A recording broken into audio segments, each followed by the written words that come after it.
Zeiss di mid-range? Beneran, ini tuh handphone yang sempurna, tapi buat yang tahu-tahu aja. Makanya biar tahu, tonton videonya sampai habis. Ih, bisa emang. Gua tuh udah pakai Vivo V40 ini sebagai handphone utama gua. Literally handphone utama. Semua data gue pindahin, data catatan, WhatsApp, game yang gue mainin, literally semuanya gue masukin ke Vivo V40 ini.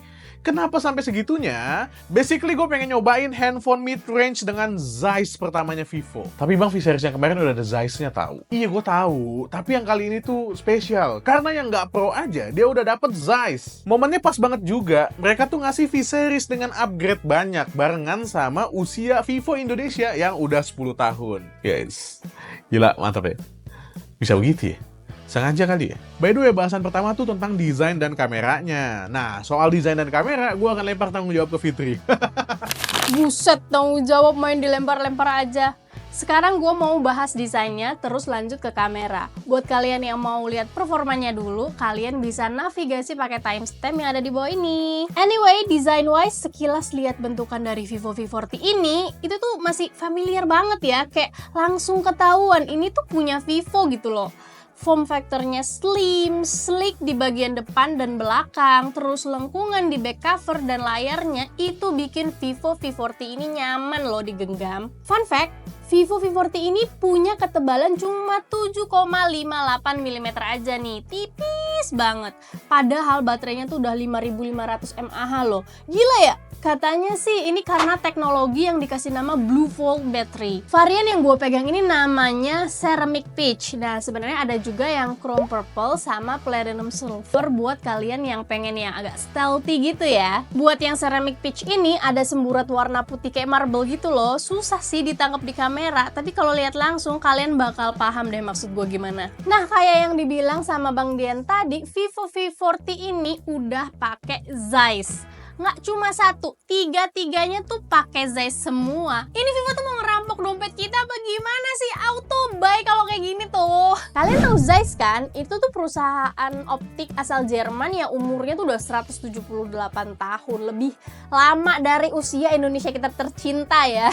Nah pengalaman 178 tahun itu diturunin jadi kameranya Vivo V40 ini. Coba dong kalian bayangin. Kamera utama pakai Zeiss 50 megapiksel dengan OIS.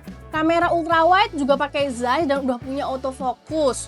Juga kamera selfie dikasih Zeiss lagi dong dengan resolusi yang sama bagusnya 50 megapiksel. Kebayangkan lo rasanya pakai Vivo V40 Zeiss semua. Hasil kamera utama dan ultrawide-nya sih nggak perlu lah kalian ragukan. Gue pun bingung ya mau komplain hasilnya tuh di sebelah mana. Lihat aja nih, reproduksi warnanya tuh cakep banget sih asli. Saturasinya nggak lebay, masih bisa banget dibilang pas. Meskipun ya ada di arah yang ya agak over gitu ya, tapi nggak lebay. Tipikal begini nih cocok banget buat langsung di-post di media sosial tanpa editing dulu.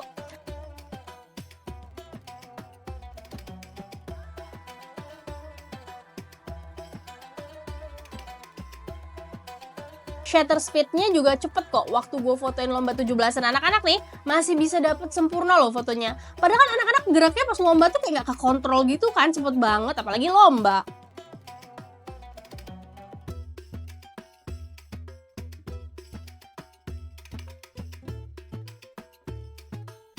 Nah, untuk foto di malam hari juga ngasih hasil yang memuaskan dengan noise yang wajar. Fitur Aura Light Portrait juga hadir nih di Vivo V40. Ini ngebantu banget loh buat ambil portrait di malam hari. Fotosnya juga kebantu sih, soalnya cahayanya tuh seterang itu. Terang banget sumpah, sampai kadang-kadang yang difoto tuh ngerasa silau gitu. Tapi nggak apa-apa lah ya, sebuah harga murah untuk dapetin portrait yang cantik paripurna.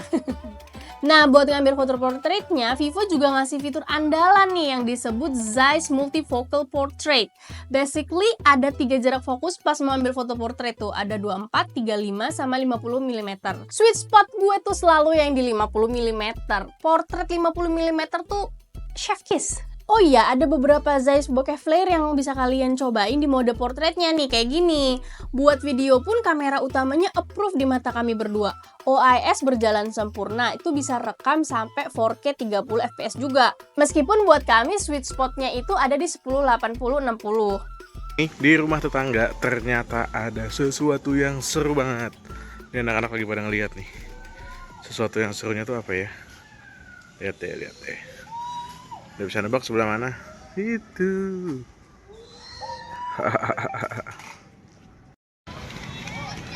Gue lagi di Masjid Kebanggaan Warga Tapos. Masjid At-Thohir. Habis parkir, tapi so sad ya, ngelihat di parkirannya banyak banget sampah begini. Aduh, tong sampah padahal ada loh di situ deket banget. Video biasa tuh terlalu biasa ya. Di Vivo V40 ini ada Zeiss Focus Transition yang bisa ngasih fokus yang auto pindah gitu loh, ngikutin subjek video dengan smooth. Ada juga Zeiss Cinematic Video Bokeh yang nggak cuma bikin background foto jadi bokeh, tapi bokehnya tuh oval-oval gitu loh, kayak ala-ala pakai kamera sinematik beneran. Tapi kalau pakai yang sinematik ini otomatis jadi 24 fps ya, kayak film beneran.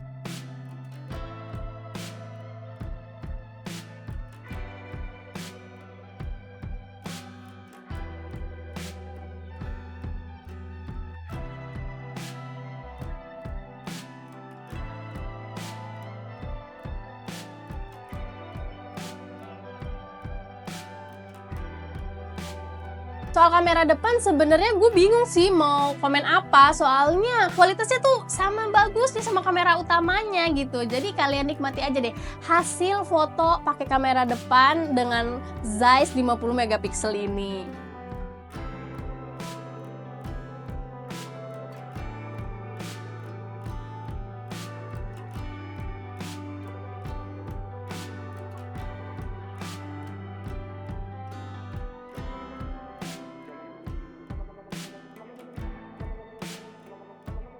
Soal video pun sama kapabilitasnya ya, dia bisa sampai di 4K 30 dan sama juga sih menurut kami sweet spotnya itu ada di 1080-60. Aku habis pulang PAUD. Ini muka kenapa jadi begini ya?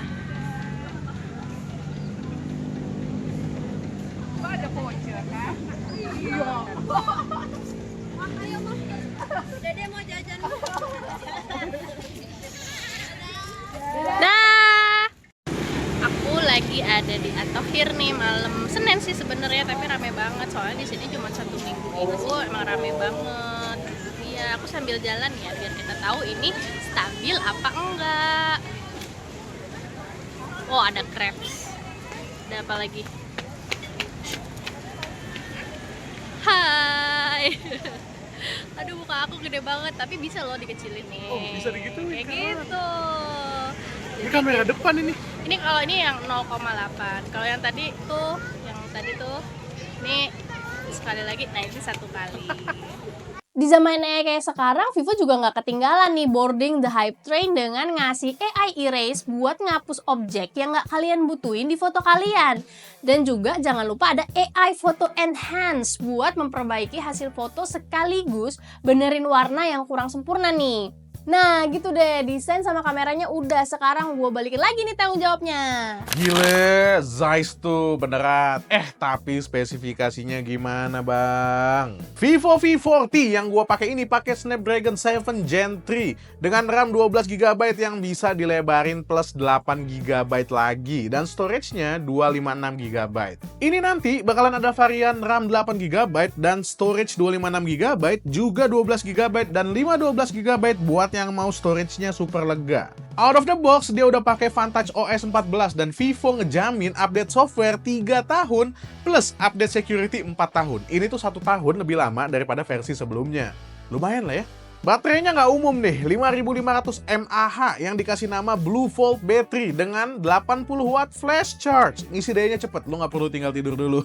Baterai 5500 mAh ini literally baterai handphone yang bisa lo pakai seharian. Katakanlah gua ngecharge di pagi hari, gua akan butuh ngecharge lagi besoknya, tapi agak siangan gitu. Dengan catatan, gue nggak main game di hari itu ya, cuma nonton YouTube atau pakai media sosial doang gitu. Jadi ada 2 hal yang baru pertama kali ada di Vivo V40 ini. Yang pertama, itu adalah Zeiss untuk semua kameranya. Dan yang kedua, itu adalah dual stereo speaker. Emang serius Vivo kali ini. Layarnya pakai resolusi 2800 x 1260 alias 1.5K dengan refresh rate 120Hz dan kecerahan yang tinggi 1200 nits overall brightness dengan 4500 nits local peak brightness. Ini lebih tinggi 61% dari Vivo V30 kemarin.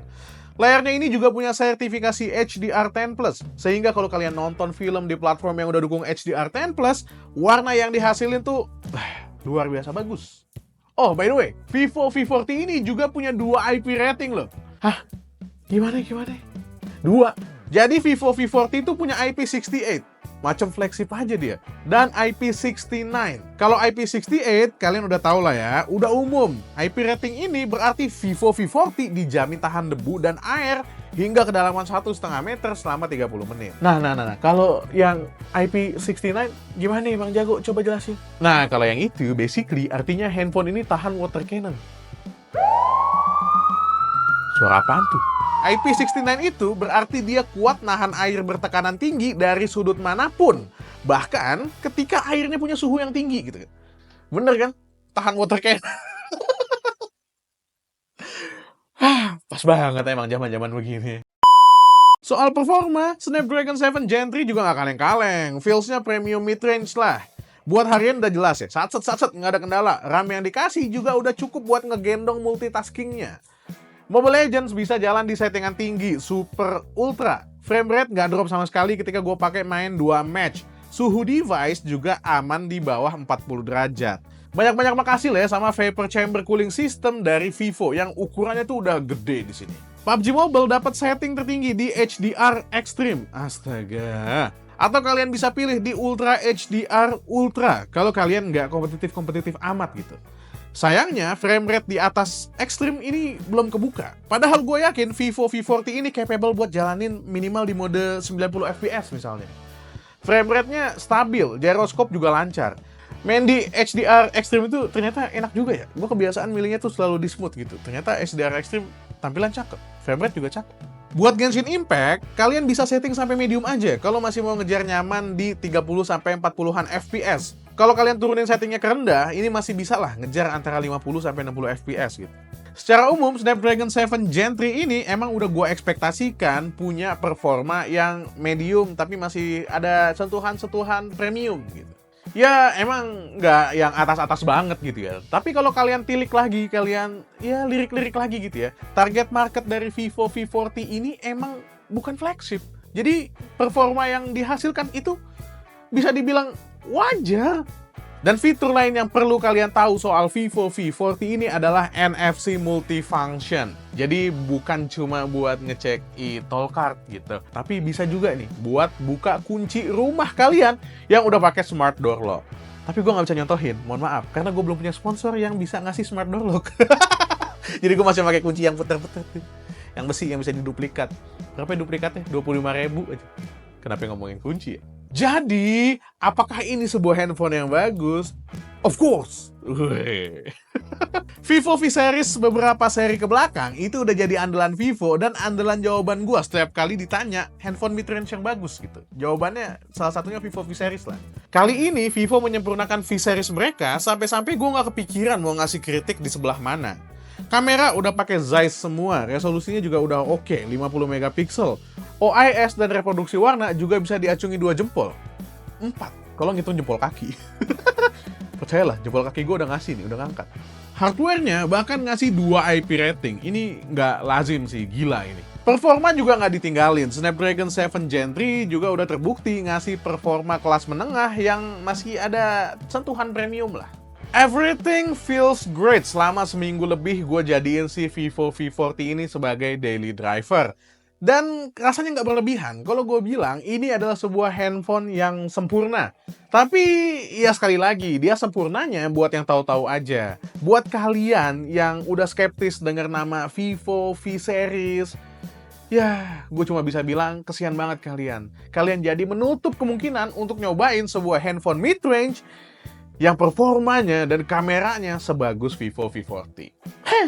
Oke, itu aja ya bahasan tentang Vivo V40 dari Main Lagi. Gue Dian dan Fitri pamit. Assalamualaikum warahmatullahi wabarakatuh. Bye.